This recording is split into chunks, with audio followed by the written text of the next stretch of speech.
Padre nuestro que estás en los cielos, santificado sea tu nombre, Señor. Derrama tu Santo Espíritu aquí ahora entre nosotros. Toca nuestros corazones, prepáralos para estos momentos especiales en este tu día sábado. Gracias por todos los que estamos aquí. Gracias por todos los que escuchan al otro lado del hilo. Gracias, Señor, y bendice a todos aquellos que están en camino. Te pedimos que hoy nos alientes, que nos bendigas con tu presencia, que nos ayudes a comprender tu perdón. Te lo pedimos todo en el nombre santo y precioso de Jesús. Te pedimos perdón por nuestros pecados y faltas. Amén. Amén. Muy bien, bienvenidos hermanos a este precioso sábado.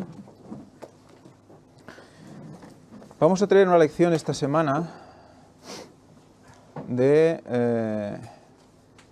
yo creo que de aliento y de ánimo, porque creo que todos lo necesitamos. Tenemos la tendencia, cuando no conocemos al Señor, tenemos la tendencia pues al libertinaje, ¿no? No sabemos lo que es bueno ni malo, es lo que más o menos creemos y hacemos más o menos lo que nos place según las normas del mundo, ¿no? Pero ¿qué pasa? Cuando conocemos al Señor, conocemos la ley, a veces nos pasa todo lo contrario. Luego nos ponemos bajo la ley y no nos perdonamos. Tendemos a los dos extremos y eso es lo que vamos a estudiar hoy. Sobre todo esa segunda parte. Cómo nos olvidamos de que Cristo murió por nosotros, aún siendo cristianos. Hablamos de eso, pero no lo vivimos. Y hoy vamos a hablar sobre eso. Vamos a repasar Romanos 6, que nos hace reflexionar sobre todo esto. También vamos a ir viendo este gráfico que tenemos aquí, que ahora vais a ver. Es un gráfico sencillo, pero es un gráfico que tenemos que tener todos en cuenta, porque estamos discutiendo durante todo este libro de Romanos de la necesidad de la ley, ¿no? Y de cómo realmente la ley es necesaria para poder llegar a Cristo. La misma palabra nos dice que el fin de la ley es Cristo. No el fin de que la ley se acaba en Cristo, sino que la finalidad de la ley es Cristo. Y este es el camino resumido en 3 pasos sencillos, ¿no? De cómo llegamos a Cristo. Cuando nosotros conocemos la ley, rápidamente, ¿qué pasa? Rápidamente podemos discernir lo que es pecado y lo que no es pecado, ¿verdad? Ahí ya tenemos una primera lucha, ¿no? Ya empezamos a ver que, vaya, esto hay que hacerlo, esto no hay que hacerlo. Y entonces el Espíritu Santo pone en nosotros una conciencia de pecado. Conforme vamos viviendo, vamos trabajando, vamos orando, vamos estudiando, el Espíritu Santo va trabajando en nosotros la conciencia de pecado. Y es a raíz de esa conciencia de pecado que realmente nos sentimos como, pues, necesitados, ¿verdad? Ahí es cuando realmente vemos que no somos nada, ¿no? Y que hay que buscar a un Salvador. O sea que es el siguiente paso. Pasas de conciencia de pecado a todo lo que te da Cristo. Que estuvimos viéndolo en las lecciones anteriores, ¿no? Justificación, redención, remisión de pecados, propiciación. Todas esas palabras que estuvimos estudiando hace un par de semanas o algo así. Y todo eso es por gracia. O sea que, fijaros cómo es un camino que parece, bueno, es sencillo, pero sabemos todos que no es fácil. Es un camino que implica santificación, que es un camino de toda una vida. Vamos a ver qué pasa cuando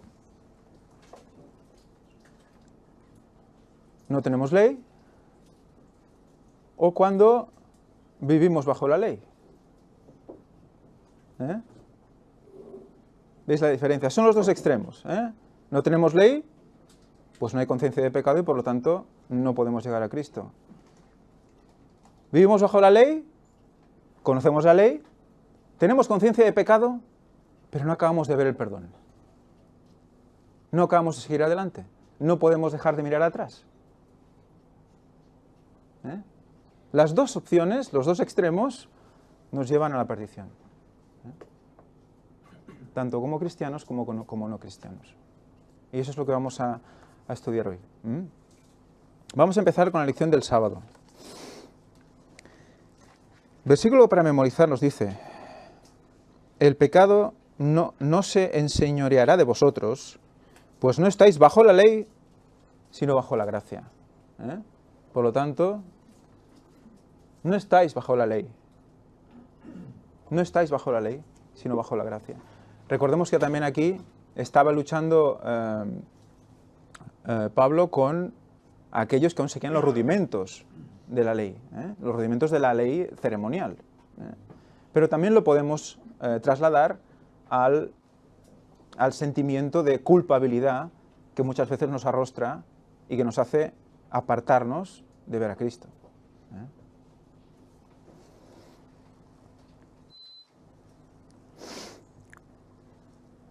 La lección del sábado nos sigue diciendo, al final de todo, esta semana veremos otro aspecto de la salvación por la fe, que fácilmente puede malinterpretarse. Las promesas de victoria sobre el pecado en la vida de alguien que es salvado por Jesús. Esas promesas son las que debemos reclamar y son las que olvidamos. Muchas veces el mundo hace que nos olvidemos de estas promesas. Incluso nos olvidamos de reclamarlas, que es nuestra obligación, porque si no, ¿cómo vamos a recibirlas? ¿Qué dice? Una de las promesas mayores dice: pedid y se os dará. Buscad y hallaréis. Llamad y se os abrirá. Porque el que pide recibe, el que busca halla y el que llama se le abrirá. Es una promesa. O sea que el Señor está esperando ¿a qué? A que le pidamos. Porque si no le pedimos, ¿qué quiere decir? Que no creemos que Él nos lo puede dar. Recordemos, Elena White nos recuerda siempre esa similitud entre un padre y un hijo, ¿no? Ese hijo que solo hace que pedir constantemente al padre, ¿por qué? Porque sabe que el padre se lo puede dar. Si no, se lo pediría al vecino. Pero no, se lo pide al padre porque sabe que lo puede dar. Pues así deberíamos pedir nosotros al Señor, con insistencia. Es otra de las cosas que también son importantes. No te soltaré hasta que me bendigas. Viene de ahí también. Así que recordemos las promesas. En Romanos 5:20, antes de empezar con 6:1 en adelante, dice: pero la ley se introdujo para que el pecado abundase, mas donde el pecado abundó, sobreabundó la gracia. Y ahí está el principio de la controversia, ¿no? Por eso luego viene Romanos 6, ¿no? Quiere decir que es necesario el pecado, ¿no? ¿Es necesario el pecado? No es necesario el pecado. Entonces, ¿por qué dice donde abundó el pecado, sobreabundó la gracia? ¿Alguien quiere contestar?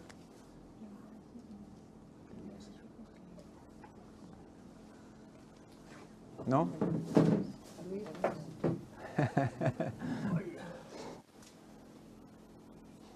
Bueno, yo creo que Cristo provee de la solución que necesita el ser humano ante su desgraciada situación de haber caído en el pecado, de estar totalmente, en fin, apartado de la presencia divina, y por tanto Dios provee, pero no lo justo, sino que incluso más todavía. O sea, su gracia es enorme, es perfecta, ¿no?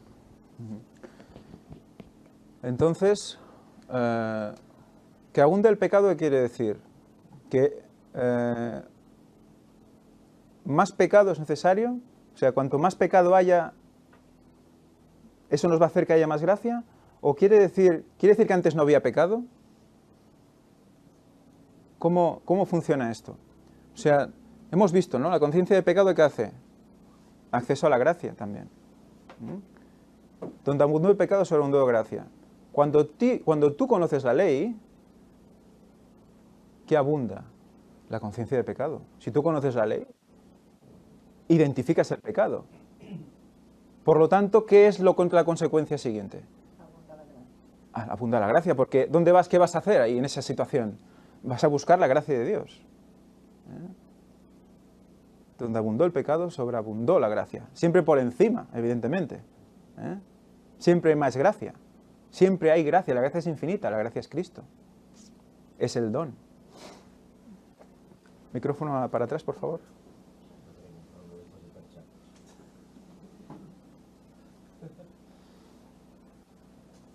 Bueno, quizás yo lo veo en el sentido de que por muy grande que sea el pecado, siempre está el perdón. Ajá. Si no, miremos a David.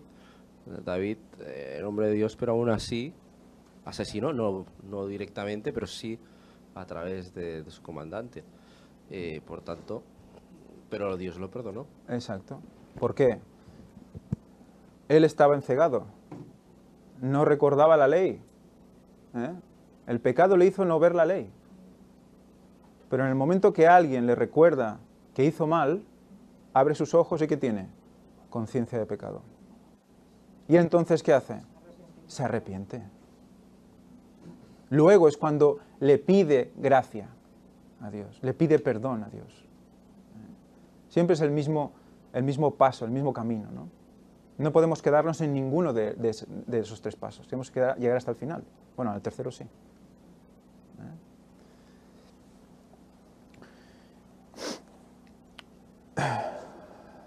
Vamos a leer Romanos.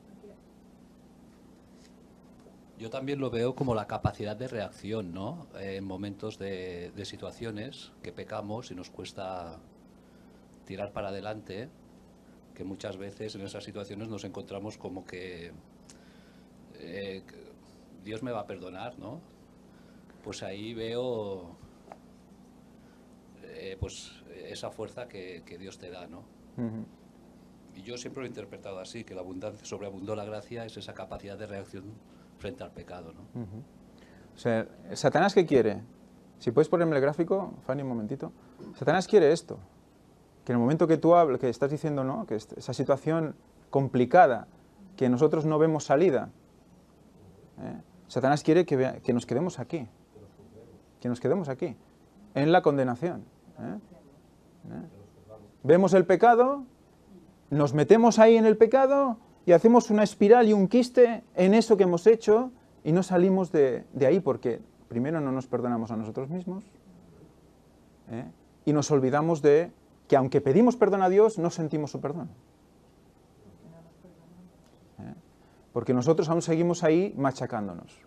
Siempre tenemos que agarrarnos de la sustitución. Cristo murió en sustitución nuestra. Y eso es una prueba de fe.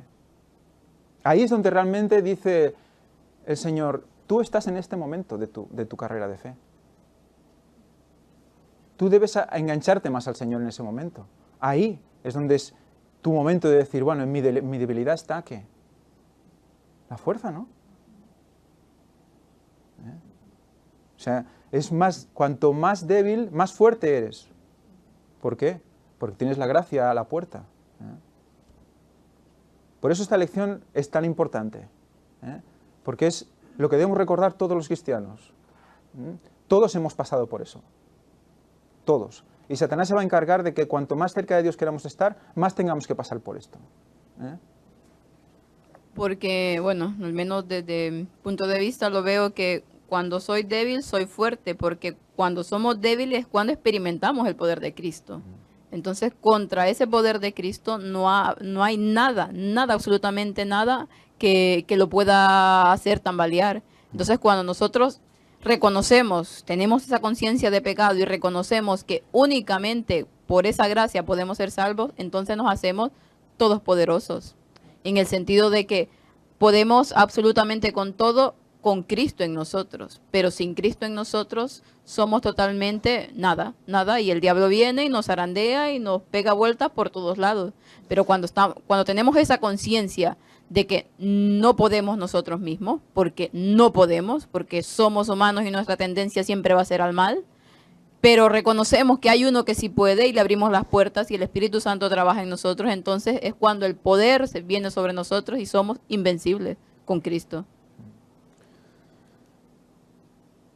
Hay que ponerse en una situación, o sea, el Señor a veces nos pone en una situación límite, porque aún no tenemos la conciencia de que el pecado es malo. Debemos odiar el pecado, aborrecer el pecado, no acariciarlo. A ver, podemos creerlo, ¿no? Pero vivir, aborrecer el pecado, si nos paramos a pensar, consentimos muchas cosas en nuestras vidas. Y poco a poco el Señor te va poniendo en un punto límite que cada vez debe ser menos profundo, porque poco a poco vamos conociendo más y tenemos que cortar antes de tiempo, ¿no? Para no caer. En eso está Romanos 6. Vamos a empezar Romanos 6, versículo 1. Y luego seguiremos hasta el 11. Si alguien quiere leer. ¿Alguien quiere leer? ¿Tú? Venga, va. Romanos 6, del 1 al 11. ¿Qué pues diremos? ¿Perseveraremos en el pecado para que la gracia abunde? En ninguna manera, porque los que hemos muerto al pecado, ¿cómo viviremos aún en él? ¿O no sabéis que todos los que hemos sido bautizados en Cristo Jesús hemos sido bautizados en su muerte? Porque somos sepultados juntamente con él para muerte por el bautismo, a fin de que como Cristo resucitó de los muertos por la gloria del Padre, así también nosotros andemos en vida nueva. Porque si fuimos plantados juntamente con él, en la semejanza de su muerte, así también lo seremos en la de su resurrección. Sabiendo esto, que nuestro viejo hombre fue crucificado juntamente con él, para que en el cuerpo del pecado sea destruido, a fin de que no sirvamos más al pecado. Porque el que ha muerto ha sido justificado del pecado. Y si morimos con Cristo, creemos también viviremos con él. Sabiendo que Cristo, habiendo resucitado de los muertos, ya no muere. La muerte se enseñoreará más en él. Porque en cuanto murió al pecado, murió una vez por todas. Mas en cuanto vive, para Dios vive. Así también vosotros consideraos muertos al pecado, pero vivos para Dios en Cristo Jesús, Señor nuestro. Considerados muertos al pecado, pero vivos para Dios en Cristo Jesús, Señor nuestro. Estos son los versículos típicos del bautismo. Es lo que relaciona la muerte del viejo hombre con la inmersión en las aguas, en esa especie de tumba líquida. Y de ahí volvemos a vivir como nuevo hombre. El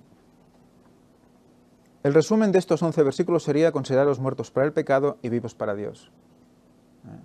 Eso quiere decir que una vez te bautizas, una vez tú mueres y vuelves a vivir, ¿eres libre de volver a pecar?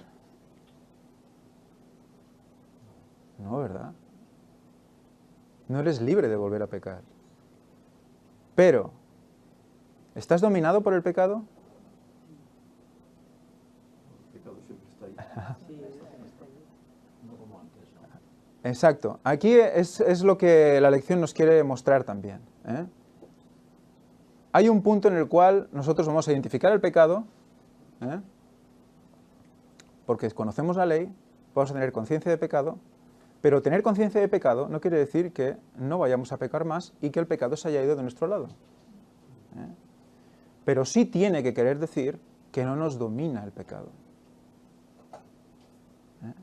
Porque nosotros queremos obedecer a alguien que no es Satanás, que es Dios. Vamos a ver también sobre la obediencia. El que sube de la tumba, dice más adelante la lección, de la tumba líquida, emerge como una nueva persona que ya no sirve al pecado, ahora anda en vida nueva. Por lo tanto, el cristiano que se bautiza ha muerto al pecado, más adelante, de una vez por todas, y nunca más debería volver a estar bajo su dominio. Más adelante dice, no estar gobernado por el pecado no es lo mismo que no tener que luchar contra él. Son dos cosas diferentes.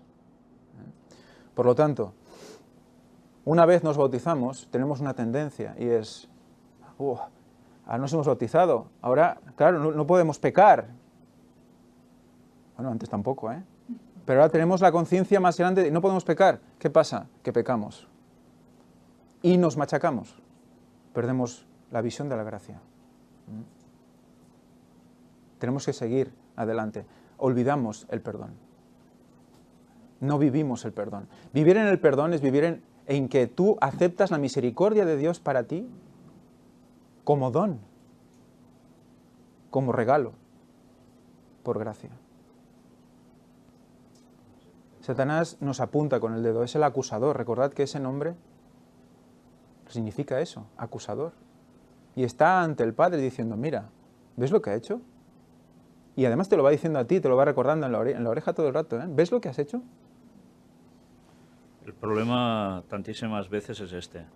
Sabemos que Dios nos perdona.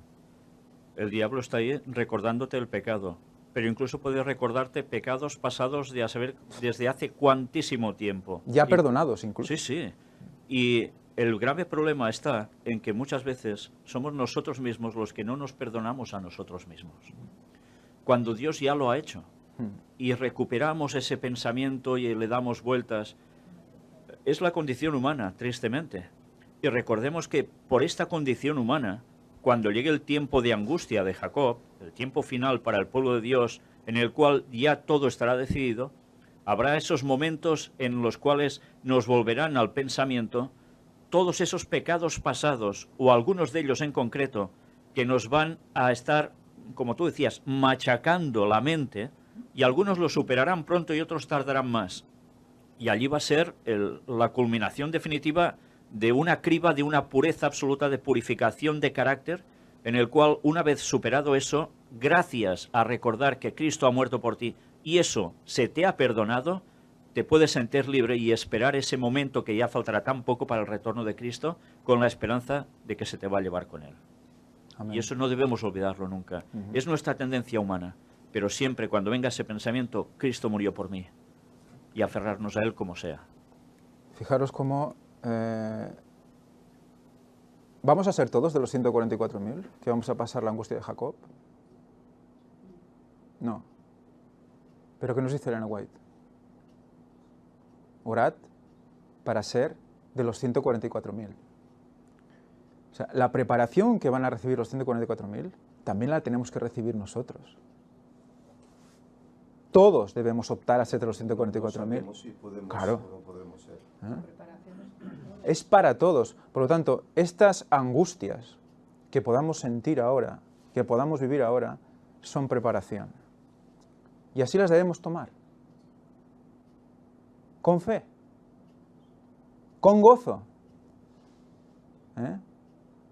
Gozaos, dicen vuestras pruebas, ¿no? Porque la prueba de vuestra fe, ¿qué produce? Paciencia. Eso es lo que dice la palabra de Dios. Así que debemos alegrarnos, debemos tirar hacia adelante, con fuerza, sin mirar atrás, mirando hacia adelante. Pablo también nos habla de eso. Es realmente, no me sale la palabra, animador, ¿no? Alentador el hecho de que podamos gozar de todo esto. Comprenderlo, porque recordad que la transformación es por nuestro entendimiento. La conversión es por la transformación de nuestro entendimiento, dice Pablo. Cuando comprendemos estas cosas, debemos caminar hacia adelante, porque sabemos que todo ya lo ha proveído Cristo, por lo tanto no debemos quedarnos aquí, debemos volver al esquema inicial. No quedarnos en el paso de... Sabemos lo que es el pecado, está clarísimo, pero nos quedamos ahí como... No llegamos a la gracia. ¿Por qué? Lo que decía Víctor. No nos perdonamos a nosotros mismos. ¿eh? Y esta fue la experiencia del mismo Lutero, ¿eh? Ujú. Él se encontraba... Coge el micrófono. ¿El micrófono está por ahí?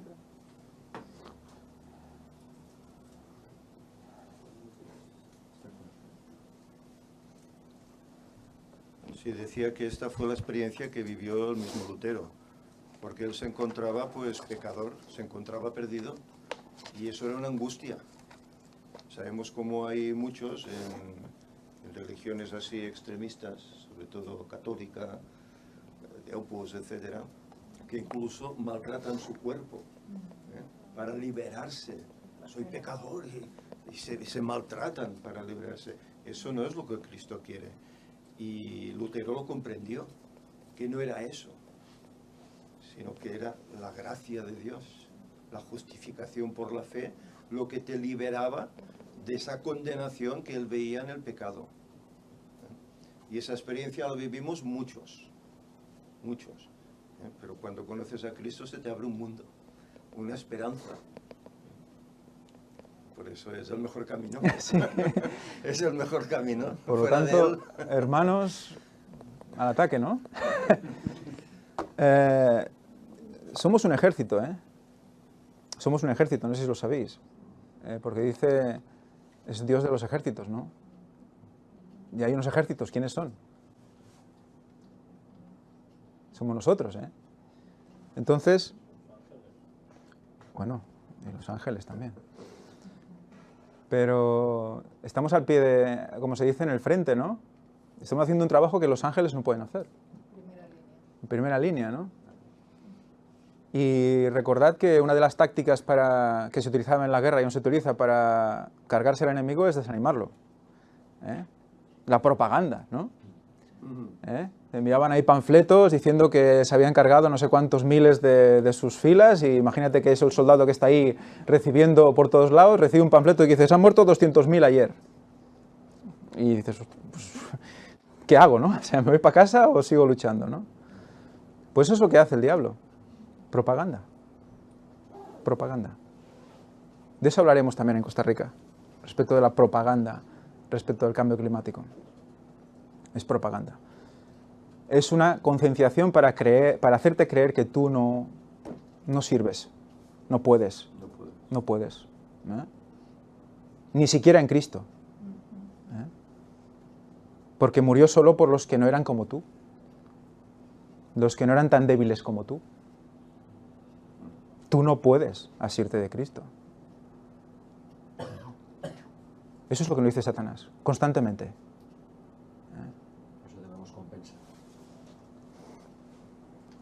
Por eso debemos compensarlo fijando en nuestra mente el pensamiento de Cristo, ¿no? De la fuerza que representa Cristo, el poder inmenso que tiene, infinito, y eso nos hace o compensa el otro pensamiento que nos hunde, ¿no? Aleluya, ¿no? Esa palabra preciosa, ¿no? Aleluya, ¿eh? Debemos ser alegres, pensar en todo eso. Vamos a leer la lección del lunes, después de leer Romanos 6:12, que dice: no reine pues el pecado en vuestro cuerpo mortal, de modo que lo obedezcáis en sus concupiscencias. En sus deseos sería también, ¿no? Obedecemos al cuerpo mortal en sus deseos. ¿Y qué dice Elena White al respecto de eso? Dice: lo que necesitas entender es la verdadera fuerza de la voluntad. Porque hay una tendencia del cuerpo de pecado, ¿verdad? ¿Qué es qué? Tenemos la tendencia al mal. Pero ¿qué pasa? Hay una herramienta brutal, que es la voluntad. Elena White habla mucho de eso, también en La conducción del niño, un libro muy interesante. Tengáis o no tengáis hijos, es recomendable. Porque todos hemos sido niños. Y comprenderemos mucho de nosotros mismos también, porque somos como somos. Fijaros, dice: este es el poder que gobierna en la naturaleza del hombre. La fuerza de voluntad. Eso gobierna. En nuestro cuerpo, en nuestra mente, en nuestro conjunto, en el alma, que es el alma viviente, que somos todos nosotros, la voluntad es la que gobierna. El poder de decidir o de elegir. Todo depende de la correcta acción de la voluntad. Todo, ¿eh? Dice todo, ¿eh? No dice algunas cosas, a veces, por la mañana sí, por la tarde no. No, todo depende de la voluntad. Por lo tanto, no vale quedarse sentado y esperar a que el Señor, pues bueno, te ponga en no sé dónde y te lo arregle todo. Hace falta decidir. Hace falta saber cuál es tu voluntad en relación con la voluntad de Dios. Y dirigirte hacia lo que, y agarrarte y no soltar lo que ves que realmente es bueno. ¿Y cuántas veces nos falla eso? Muchísimas. Dios ha dado a los hombres el poder de elegir. Depende de ellos el ejercerlo. Tú no puedes cambiar tu corazón. Tú no puedes por ti mismo dar sus afectos a Dios, pero puedes elegir servirlo. Si tú eliges servirlo, ¿Él qué hace? El resto, ¿no? Dice, bueno, pues mira, ahora vamos a cortar por aquí, vamos a quitar esto, vamos a poner esto, ¿eh? ¿Y qué hace? Como el alfarero, ¿no? Moldea. Tú te pones a su servicio, te sometes, y al someterte, tú, fango duro y seco, que no te puedes amoldar a nada, que recibes el agua del Espíritu, y empieza el fango a blandear, y ahí te empieza a moldear. Por eso hace la similitud del alfarero en la palabra de Dios, ¿no?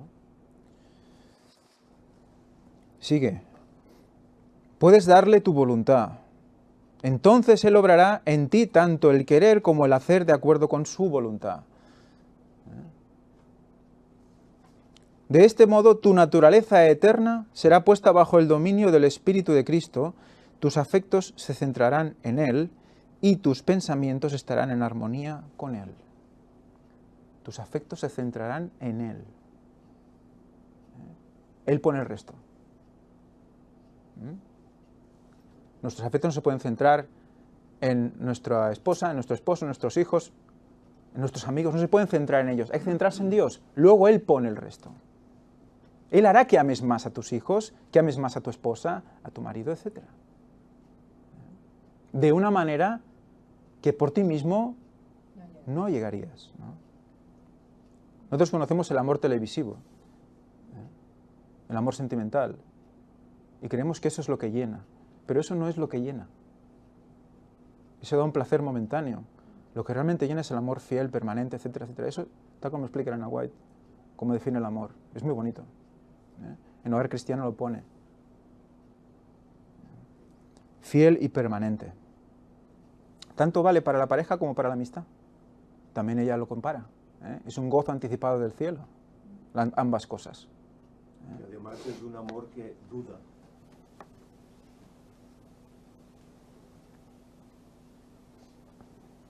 Este amor sentimentalista que tú hablas es un amor que duda, ¿no? Según la palabra que el otro diga, según el hecho que haga, ya está la duda, ¿no? Sí. Hay mucho amor, mucho, pero ya está la duda. ¿Ya? Tú por aquí, yo por allí. Esto con Cristo no sucede. No. Mira, Elena White dice, evitar las suspicacias, las dudas y el descontento, porque hará de vuestra vida un fracaso. De ahí viene el juicio.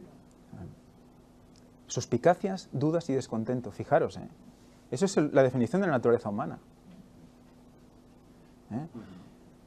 Y eso crea inseguridad. Y lo que dice Elena White es que vayamos con nuestras inseguridades ¿a quién? A Cristo. Siempre es lo mismo. Siempre es el mismo camino.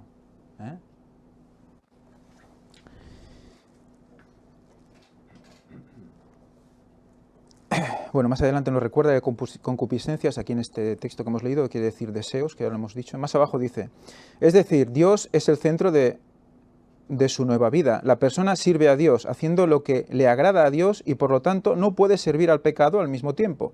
Está vivo para Dios en Cristo Jesús. Evidentemente no podemos tener dos señores, lo dice la palabra de Dios, ¿no? O servimos a uno o al otro. Plenamente a uno o plenamente al otro. No hay término medio. Por lo tanto, si hay algo que estamos haciendo que sirve al otro, ya estamos sirviendo al otro. Fijaros cómo tenemos que estar siempre velando en nuestra mente. Caemos fácilmente. Es que es muy fácil caer, ¿eh?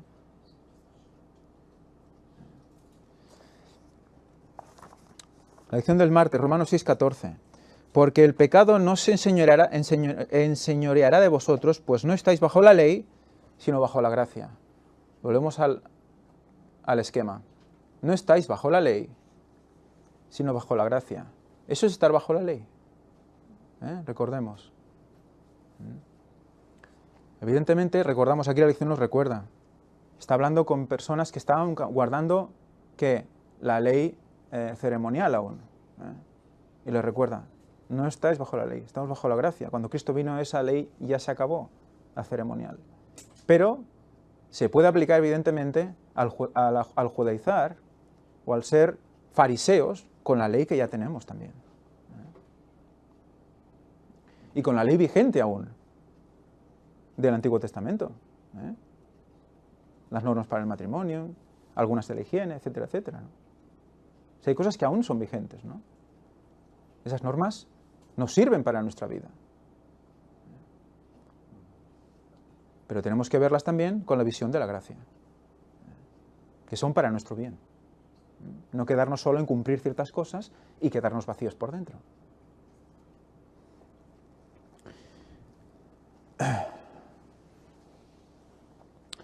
Más adelante la lección del martes nos dice más abajo, final del tercer párrafo.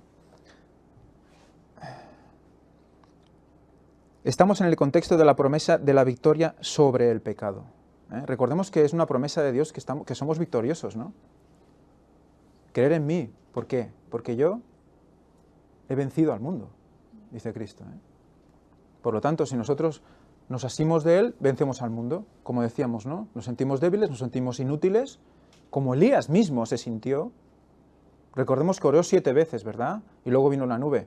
En la 7ª vez, hasta la 7ª vez, estuvo repasando su vida, Estuvo en la angustia también de Jacob, casi.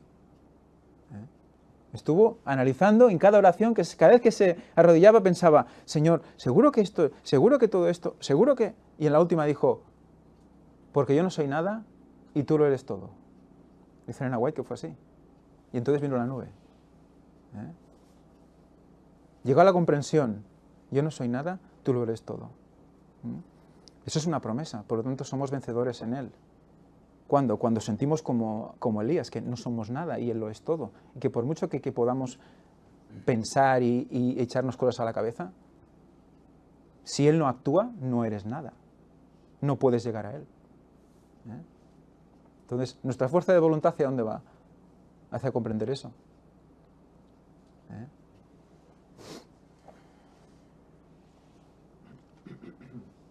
Un poco somos como un recipiente, ¿no? Que puedes coger quién lo va a llenar, pero tú no puedes llenar nada de ese recipiente. Por tanto, cuando eliges a Dios, pues Él es el que luego te lo da todo, ¿no? Tu capacidad de obedecer, tu capacidad de cumplir la ley, tu capacidad de vivir sin pecar, tu capacidad de amar a los demás y a Dios por encima de ti mismo, y finalmente la capacidad de ser transformado, ¿no? Todo te lo da Él, nosotros no podemos absolutamente nada, señor, solo escoger quién te rellena, ¿no? Es un recipiente con una puerta. Sí, sí. La puerta que estuvimos hablando, ¿no? La puerta de nuestra mente, ¿no? Ese famoso tercer ojo, ¿no? Esa puerta, ¿dónde la diriges, no? ¿De qué quieres llenarte, no? ¿De la energía del universo? ¿O del poder de Dios? Entonces, cuando te llenas de eso, pues ya fluyes hacia otro lugar, ¿no? Y ya vemos que Elena White también dice que no somos exactamente un recipiente, sino que somos un caudal.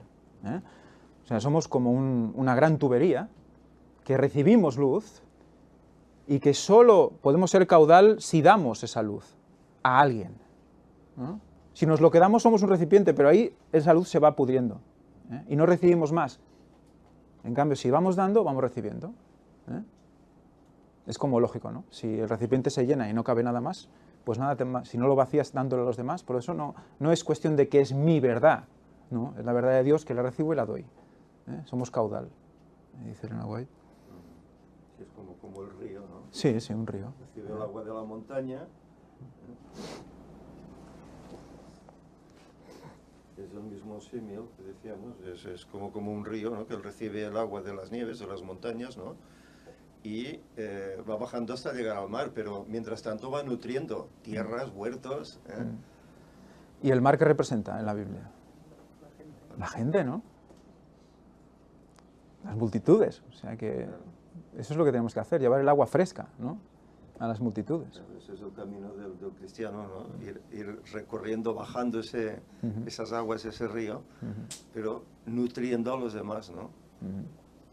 Sí, al lado de los ríos estaba toda la vida, recordemos, ¿eh? Más abajo del Marte nos hace una gran pregunta.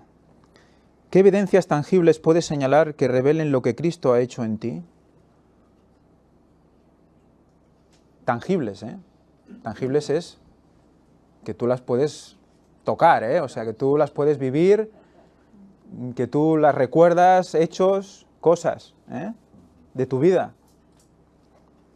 ¿Qué evidencias tangibles puedes señalar que revelen lo que Cristo ha hecho en ti? ¿De qué aspectos te niegas a desprenderte? ¿Y por qué deberías deshacerte de ellos? Grandes preguntas, ¿eh? Podemos pasarnos la vida estudiando, pero si no nos hacemos estas preguntas, examíname, oh Dios, ¿no? Dame la respuesta a todo esto, ¿no? En resumen, a mí me mostró todo mi mal y una vida por delante para hacer el bien. Creo que todos deberíamos plantearnos esto, ¿eh? Cuando tú tienes conciencia de pecado, ves todo lo que has hecho mal en tu vida. Todo. Y hay cosas que aún vas viendo y recuerdas. Luego, eso hice hace 40 años. Yo puedo decirlo porque ya tengo más de 40.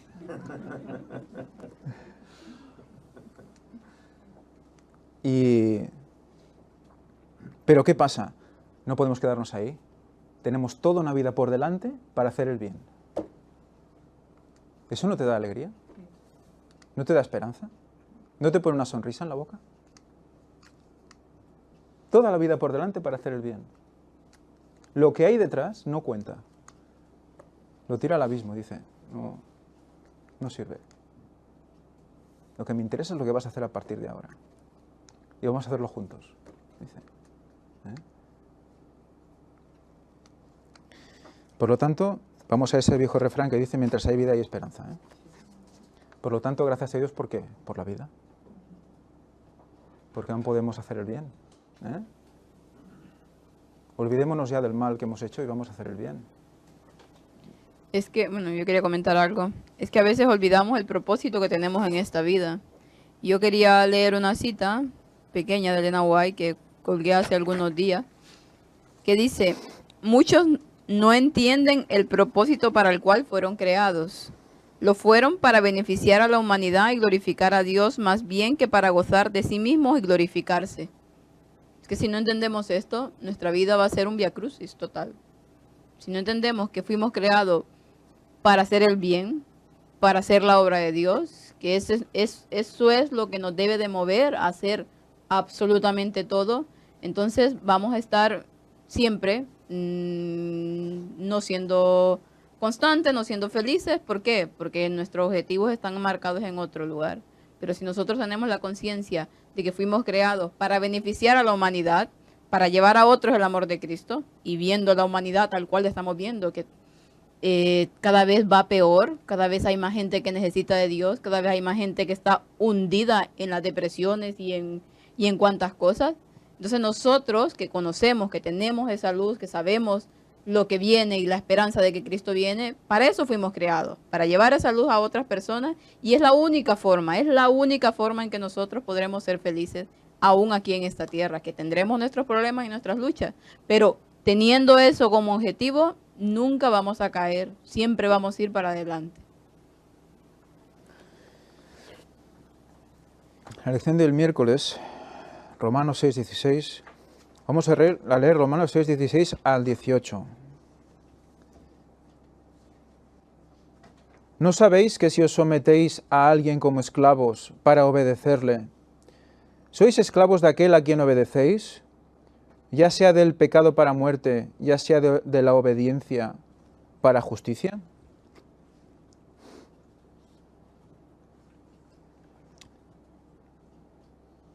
Fijaros, en el 6:16 habla de obedecerle o ser esclavos del pecado o obediencia para la justicia.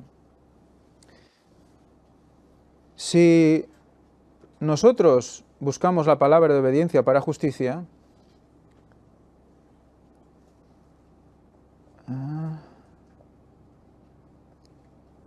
perdón.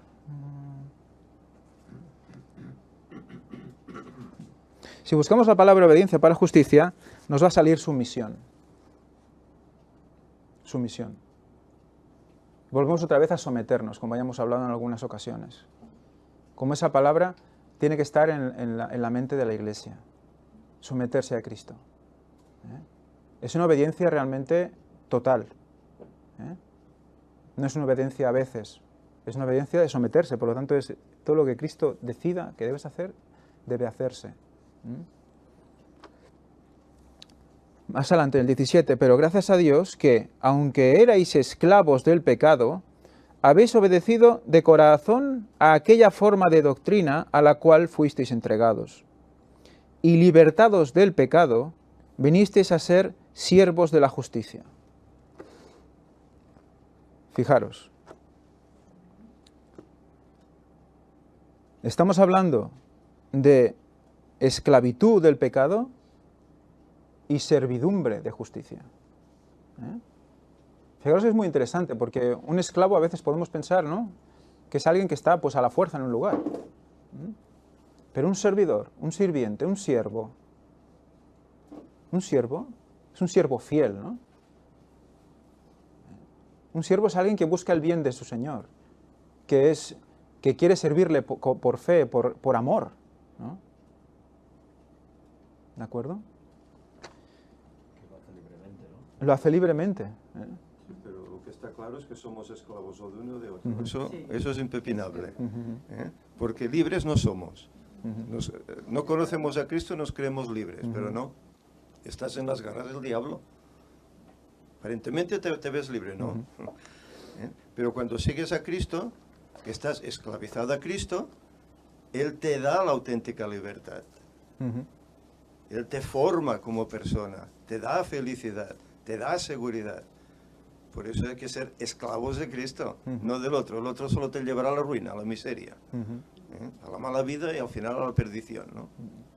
Pero Cristo, ser esclavo de Cristo, mirad, en el antiguo Israel había esclavos que querían servir siempre a ese dueño.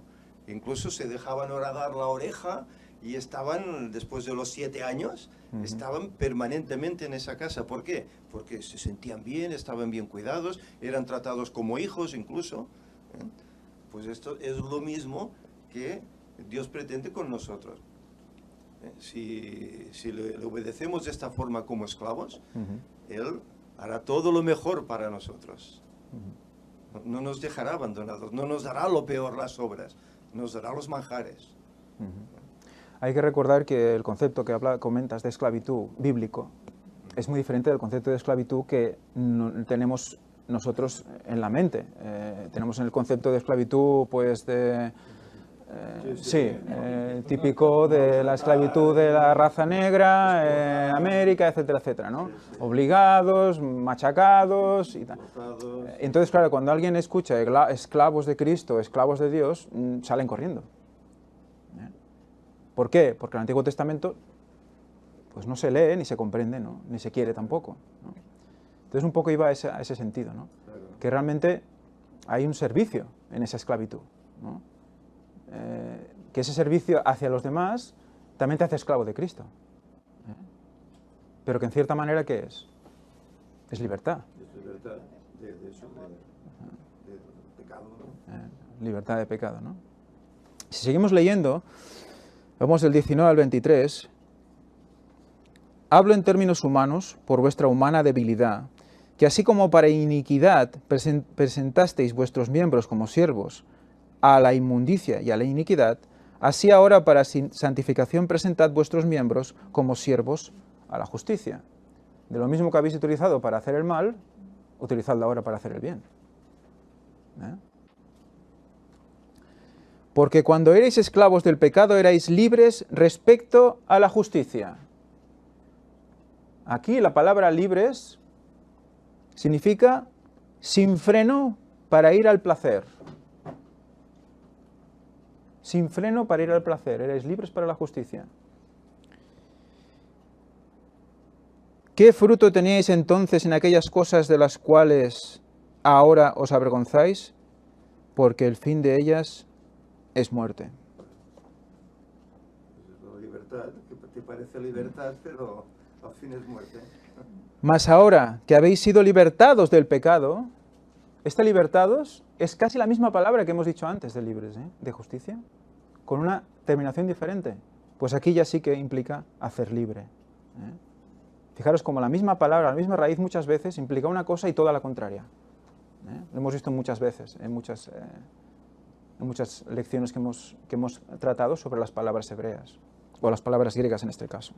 O sea, fíjate cómo la libre de justicia es sin freno para ir al placer. Al no tener la ley en mente, ¿qué pasa? Si no hay ley, no hay conciencia de pecado, por lo tanto, vale.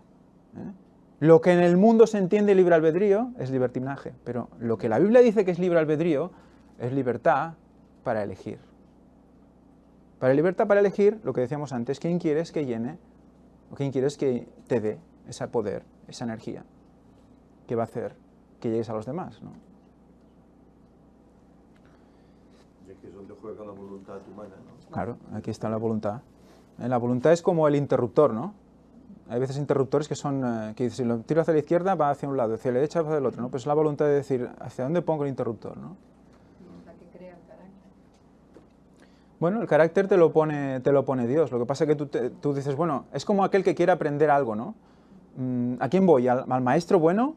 ¿Al que realmente es bueno? Que dices, me va a enseñar bien y voy a aprender bien, o voy a otro que sé que, bueno, está más cerca, más guapo, pero no me va a enseñar, ¿no? En cambio aquel es un poco más rudo, pero voy a aprender más de él, ¿no? Entonces, elegimos de quién queremos aprender, ¿no? Aquí,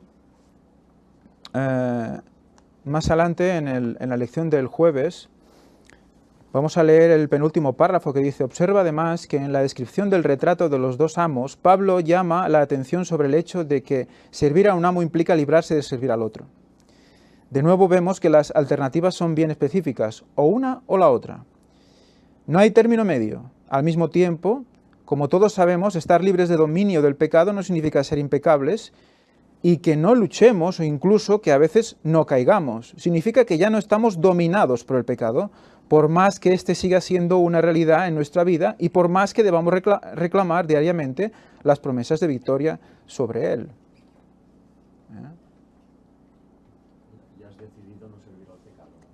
Tú has decidido no servir al pecado, por lo tanto, no te domina el pecado, pero sigues luchando contra el pecado. ¿Y cuál es la fórmula? La tenemos aquí. Sabemos cuál es la conciencia, sabemos cuál es el pecado, nos asimos por gracia al perdón y a todas las ventajas que nos da Cristo. Van incluidas en aceptar. Justificación, redención, remisión, propiciación, todo eso.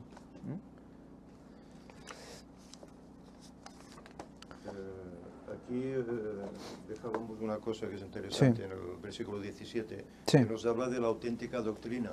Uh-huh. La doctrina, Sí. que dice que la palabra doctrina significa enseñanza. Enseñanza, sí. Cuando no estamos o no aceptamos la auténtica doctrina, pues la enseñanza es errónea.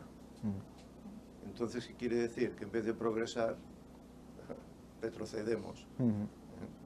Y en vez de ir hacia la salvación, pues vamos hacia el otro camino.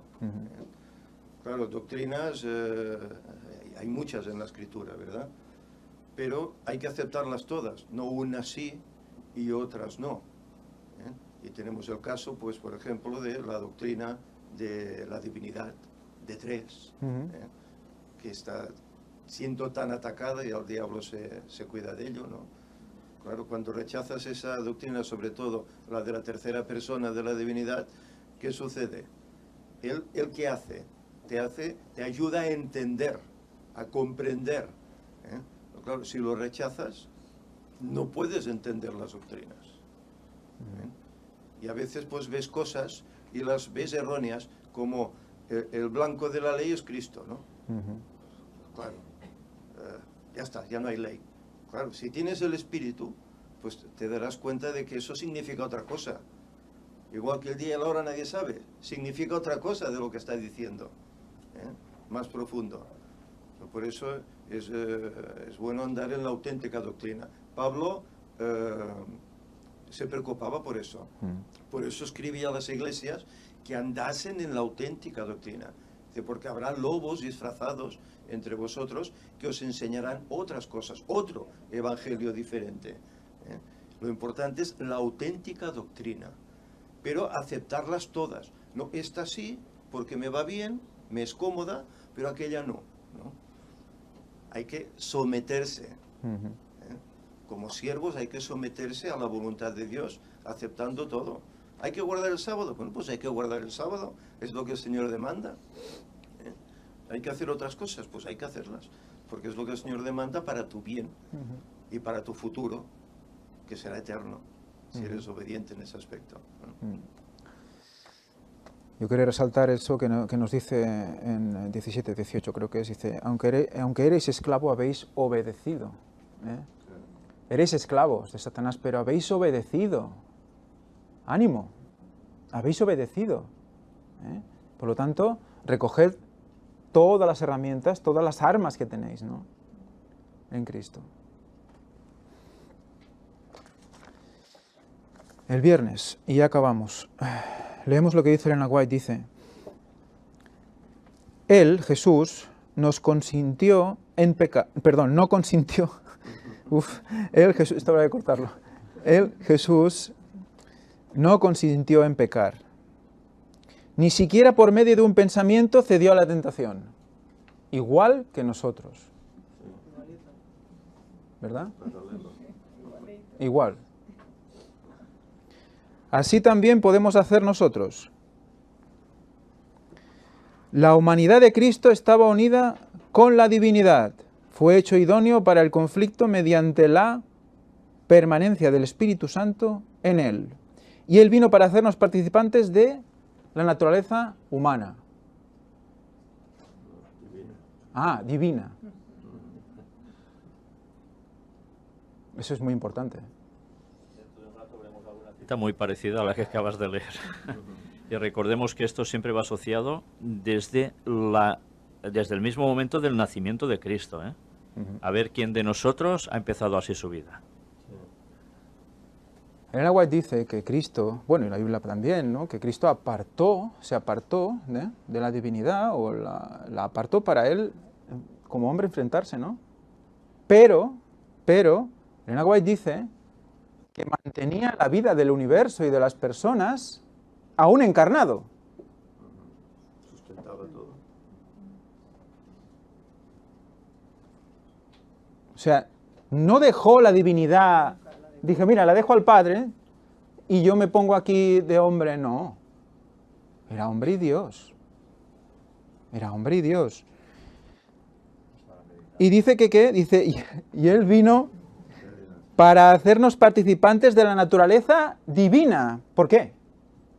Porque él la tenía. Si nosotros tenemos un modelo que no tiene naturaleza divina, o que ya viene con tendencia al pecado, ¿a quién nos vamos a asemejar? ¿Nos va a acercar a Dios? ¿Vamos a tener naturaleza divina? ¿Vamos a ser partícipes de la naturaleza divina? No. ¿Por qué no tiene la naturaleza divina? Será solo humana. Estamos negando la divinidad de Dios y esto no lo aceptamos, ¿eh? Vino sin tendencia al pecado. Y fijaros, es que es muy sencillo. O sea, hombre y Dios, Dios. Es como una transición, ¿veis? Hombre, hombre y Dios. Dios es el camino, es la puerta del hombre para llegar al trono de Dios, a estar con Dios. ¿Y qué necesitas? Un hombre y Dios. En él hay una transformación, hay un paso de humanidad, divinidad, ¿no? A santificación. Es la santificación en él mismo, ¿no? Si le quitamos esa parte, nos quedamos otra vez, nos volvemos a caer otra vez, ¿no? Antes hablábamos también de los 144.000 y van a llegar a esa cota de no pecar, es verdad. Un privilegio, desde luego, que hay que trabajarlo desde ahora, porque seguramente de esos 144.000 no son gente que van a nacer en un futuro, seguramente ya son gente que están vivos ahora. Pero aún y así hay una gran diferencia. No pecarán como Cristo no pecó, pero antes sí habrán pecado. ¿Y por qué ya no pecarán? Porque se habrán acogido plenamente a esa naturaleza divina que Cristo ha impartido, sin el cual no se podría tener y por tanto no se podría llegar a no pecar. ¿Serán Dios? No, serán como Cristo. Y fijaros, dice que como hecho idóneo para el conflicto mediante la permanencia del Espíritu Santo en él. ¿Cómo serán los 144.000? La permanencia total del Espíritu Santo en ellos. Por eso no habrá tendencia ya. Ya no pecarán. Pero sufrirán la angustia. Como humanos. Como lo sufrió él, ¿no? Exacto. En el Getsemaní. Mientras estemos unidos con Él por la fe, el pecado no tendrá dominio sobre nosotros. Dios extiende su mano... Es que es muy importante esto, lo voy a volver a leer. Mientras estemos unidos con Él por la fe, el pecado no tendrá dominio sobre nosotros. Es esa última flecha de ahí, Es la segunda flecha. Conciencia de pecado, por fe recibimos todo eso. La remisión de los pecados nos hace propicios, expía por nosotros, nos santifica. Por fe. Por eso la justificación, por fe.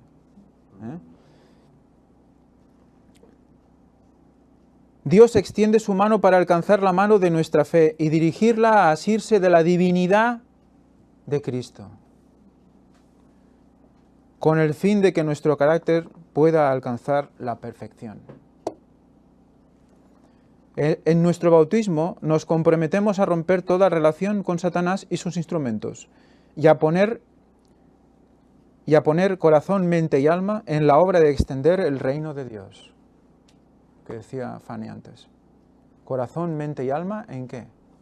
En extender el reino de Dios.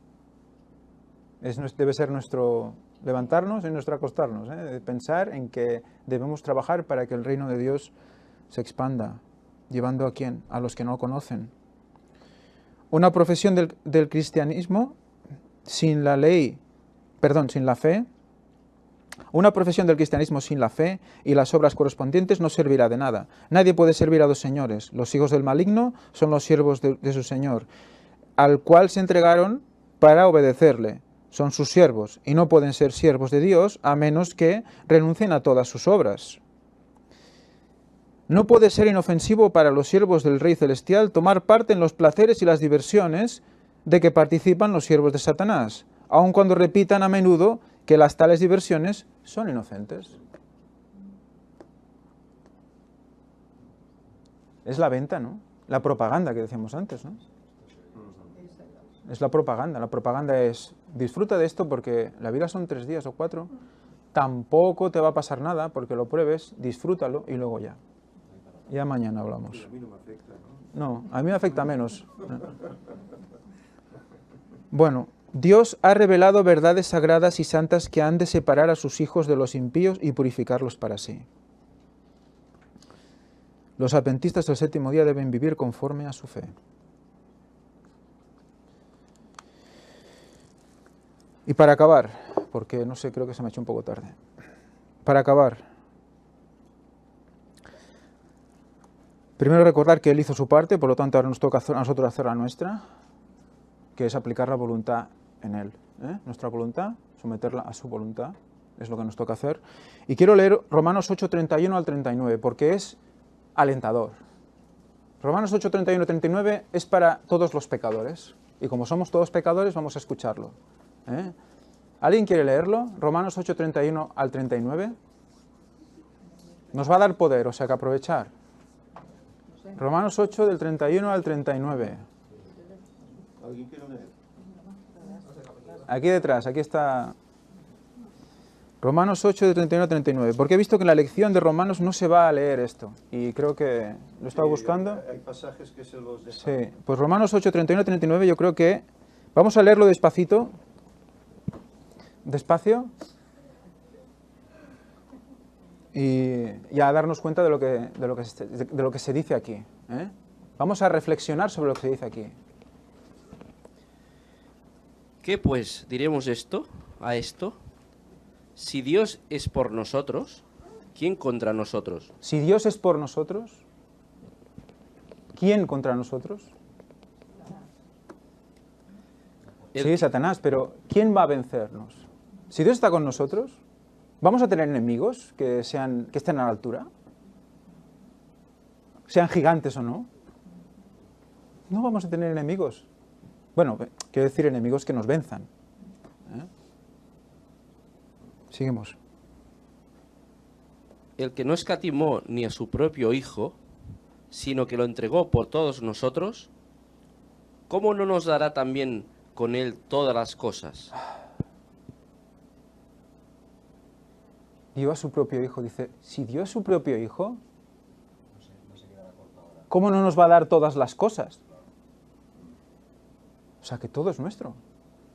Todo es nuestro en Cristo. Y no lo será todo, no es una promesa, no es una predestinación en Cristo que todo será nuestro, no estaremos disfrutando de la vida eterna en una tierra nueva y seremos coherederos con Él. ¿Será nuestro o no? Todo. Todas las cosas. Seguimos. ¿Quién acusará a los escogidos de Dios? Dios es el que justifica. ¿Quién acusará a los hijos de Dios? ¿Quién se atreve? ¿Va? ¿Quién se atreve a acusar a los hijos de Dios? Satanás lo hace. Pero, ¿tiene algún sentido eso? ¿Va a llegar a algún lugar si somos hijos de Dios? Dios es el que justifica. ¿Mediante qué? La muerte de Cristo, ¿no? Nos hace justos, por lo tanto, que acusen lo que quieran. Que acusen lo que quieran. Tú eres esto, tú eres lo otro. Me es igual. Cristo me hace justo. Amén. Cristo me hace justo. Acusadme. Es impresionante. Seguimos.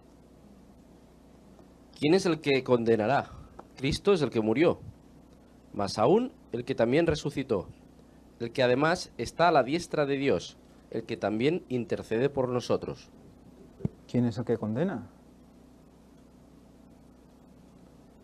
¿De qué nos libró Cristo en la cruz? De la muerte. Pero de algo relacionado con la condenación, ¿verdad? De la condenación de la ley. La ley nos da una conciencia de pecado. Cuando estamos aquí, estamos condenados. Condenados. Porque no vemos a Cristo. Estamos condenados por lo que la ley dice que hacemos mal. ¿Pero de qué nos libra Cristo? De esto. Justamente nos libra de esto, de la condenación de la ley. Por eso no podemos acceder a todo lo otro. Fijaros, ¿quién me condena? Es como María Magdalena, ¿no? Que estuvo a sus pies, que le querían apedrear, ¿no? Era ella, ¿no? Porque había sido infiel. Venían, la traían todos, bueno, había hecho de todo, ¿no? Eso se ve, y la trajeron allí para apedrearla, ¿no? Y nadie dice que que sea libre de pecado, tire la primera piedra, ¿no? Dijo Cristo.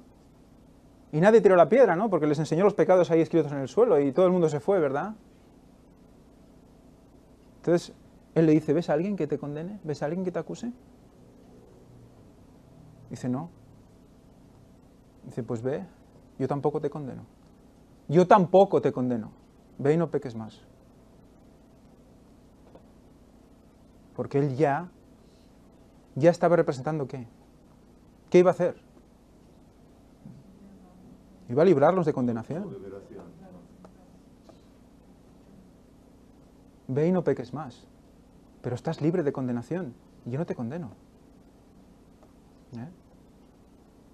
Ni él mismo le condenaba, porque ya estaba él, ya iba a cargar con todo eso. Seguimos. 35. ¿Quién nos separará del amor de Cristo? ¿Tribulación o angustia? ¿O persecución? ¿O hambre? ¿O desnudez?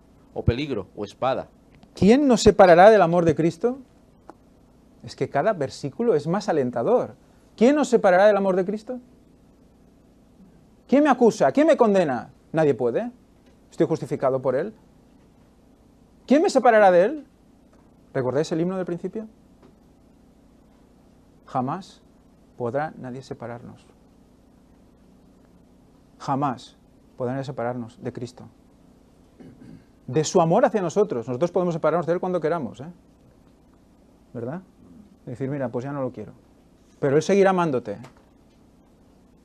Y dice que dice, ni tribulación, ni angustia, ni persecución, ni hambre, ni desnudez, ni peligro, ni espada. Seguimos. Como está escrito, por causa de ti somos muertos todo el tiempo, somos contados como ovejas de matadero. La vida ya no tiene, el cuerpo no tiene ya interés. O sea, seguimos. Antes, en todas estas cosas somos más que vencedores por medio de aquel que nos amó. En todas estas cosas somos más que vencedores, en la acusación, en la condenación, en la tribulación, en la persecución. Somos más que vencedores. Más que vencedores. Porque somos herederos también. Por medio de aquel que nos amó. Por medio de Él. Seguimos. Por lo cual estoy seguro de que ni la muerte, ni la vida, ni ángeles, ni principados, ni potestades, ni lo presente, ni lo porvenir, ni lo alto, ni lo profundo, ni ninguna otra cosa creada nos podrá separar del amor de Dios, que es en Cristo Jesús, Señor nuestro. Es una condición mental de alma absoluta, ¿eh? Es alucinante. Ante esto no hay nada externo que pueda derribarte. ¿Qué puede? Es para Ay, me iba a decir. Es para hacerte una camiseta. Casi. Porque estoy persuadido de que ni la muerte, ni la vida, porque estamos vivos, estamos luchando cada día y vamos a tener tentaciones, ni ángeles, ni principados, ni potestades, ni lo presente, ni lo porvenir. Seguimos. Ni lo alto, ni lo profundo, ni ninguna otra cosa creada nos podrá separar del amor de Dios, que es en Cristo Jesús, Señor nuestro. Ni ninguna otra cosa creada. ¿Qué es lo único que no es creado? Por lo tanto, todo lo que no sea Dios no nos puede separar. ¿Y Él no quiere separarse de nosotros? O sea que... Es lo que decía antes. Con Cristo somos invencibles. Nada nos puede vencer. Es que nada, es una promesa. Nada. Es una promesa. Es una promesa. Somos pecadores, pero por eso está todo esto hecho. Bueno, pues vamos a dejarlo aquí.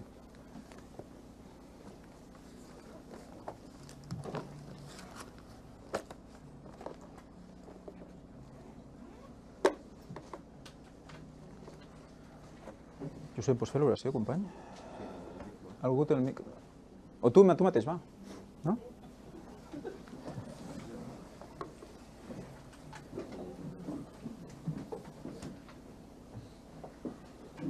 Josep?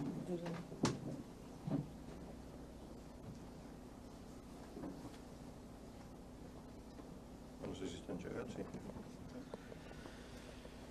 Buen Dios, buen Padre que estás en el cielo. Señor, te agradecemos por el mucho amor que has tenido hacia la humanidad. Como tú diste a tu Hijo, para que Él nos redimiera de esta perdición en la cual estábamos inmersos. Señor, te damos gracias porque tú un día nos diste a conocer esta esperanza.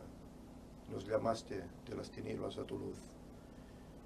Y te rogamos, Señor, que nos ayudes para que como hemos leído, que nada de este mundo pueda separarnos de este camino que tú nos has dado. Que prosigamos adelante a pesar de las dificultades, sabiendo que la meta será inmensa, estar contigo por la eternidad. Señor, perdónanos muchas deficiencias, los muchos pecados que cometemos, y ayúdanos, Señor, a no pecar, que nos asemejemos a Cristo, nuestro gran modelo. Y de esta forma, Señor, podamos ser vencedores.